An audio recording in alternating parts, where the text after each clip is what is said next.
So yan, good morning mga Diaz. So update dito sa UI 125. Yan. So balik kapon alinisan ko na yung kanyang block. At na-check ko, okay pa yung kanyang cylinder block. Yan. So dito mga Diaz, hinihintay pa natin yung may-ari. So check muna natin bago natin giran yung valvula. Check muna natin siya. Itong OT sensor niya, oxygen sensor. Kailangan natin i-check ito. Yung kanyang oxygen sensor, check natin yan. Baka isa rin sa mga dahilan pag overgas. So yan yung kasi yung nagsisignal sa ating ECU. Nagsisignal na kung overgas na sa or lean. Yan. So kailangan kasi yan dapat hindi yan sira. So pag check natin, alugin natin mamaya. Pag alog natin, merong maingay sa loob. Yan, kung makikita natin sa kanyang spark plug, yan. Yan. Flash natin. Kung makikita natin sa spark plug, yung mga ideas, hindi maganda yung sunog. Yan. Overgas ito kapag ganito. Yan. Dapat kasi brownish. Check natin yung kanyang oxygen sensor. Tanggalin ko muna to. Tanggalin natin. Yan. Tanggalin ko muna mga ideas.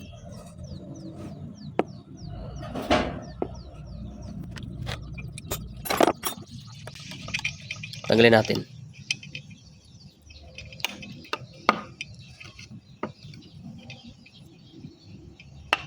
Kaya pag check natin yung kanyang AFR,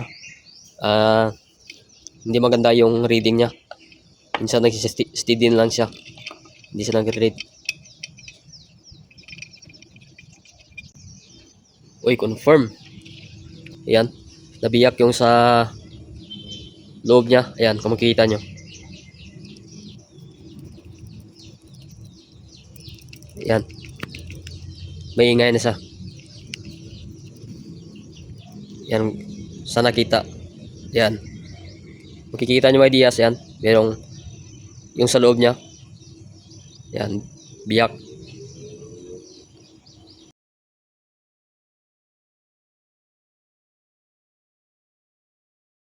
So isa rin ito sa dahilan kung bakit ganun at naging overgas at grabe yung carbon na tumambak doon. So nagdoble-doble na yung sira nitong Mio. So at simula rin nung nabutas yung kanyang air filter. Yan. So nagsunod-sunod nito. So matagal na siguro ito mga ideas yung motor niya na naging marami yung kanyang sira. Inayos lang kasi natin ito yung sa minor niya lang. So hindi natin alam nung pangalawang check na natin yung air filter niya pala merong butas. Pero ayan na palitan na natin yan.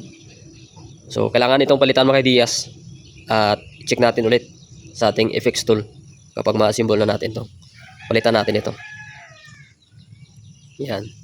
Para maging goods yung sunog ng kanyang spark plug. Yan.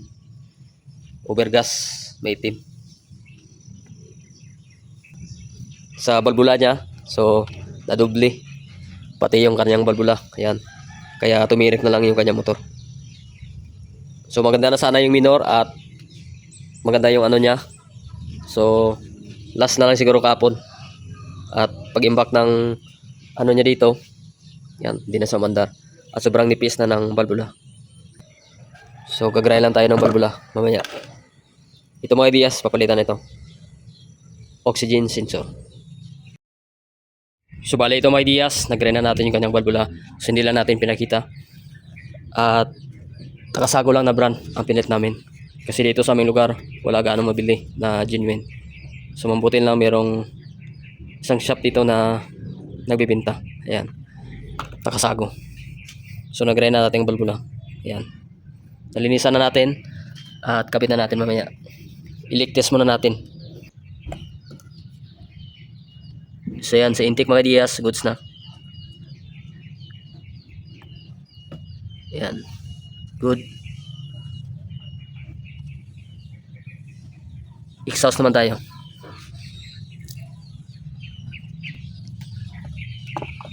Tingnan natin sa exhaust.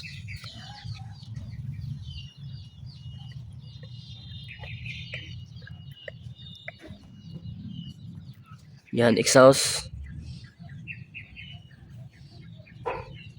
Yan, good sa mga ideas. So, pwede na nating kabit to. So, kabit na natin. So, ang oxygen sensor.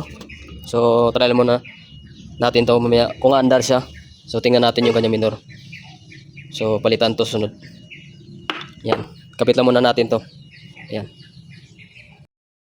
Dito na mga ideas. Bali nakakabit na natin yung kanyang head. So, try na natin sa panda rin. So, lagay na natin. So, tingnan natin ito. Ito yung sa kanyang oxygen sensor. So, ito yan dito. So, dapat kasi magre-reading ito. Yan.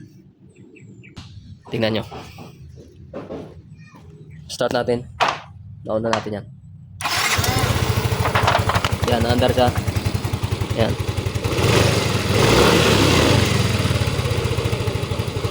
Pero, hindi yan minor kasi hina yung buga ng yan, hinabuga ng gasolina.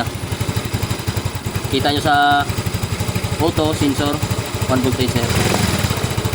Hindi sa nagre-reading. Dapat kasi nagre-reading ito.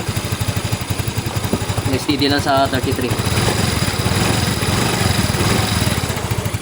Yan. So nagsi-steady lang siya. So palitan lang ito sunod kasi hindi pa nakabili yung may-ari. So ayan na mga ideas, umandar na. So ang problema ng motor niya ay nasolve na natin. Una-una yung sa cam at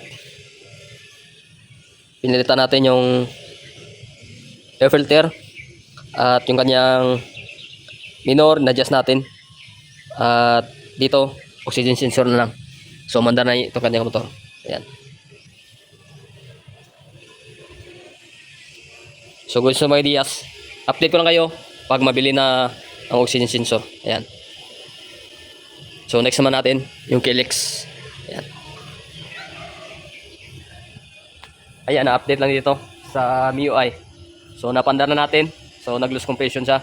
Napalitan natin ng valvula. Ayan. So goods nito at ang bibili na lang ay yung kanyang oxygen sensor. Auto sensor. Ayan. So mga ideas, goods nito. So palitan lang siguro sunod yung kanyang auto sensor. Dari natin. Start. So okay pa naman. Magagamit pa naman natin yung kanyang auto sensor.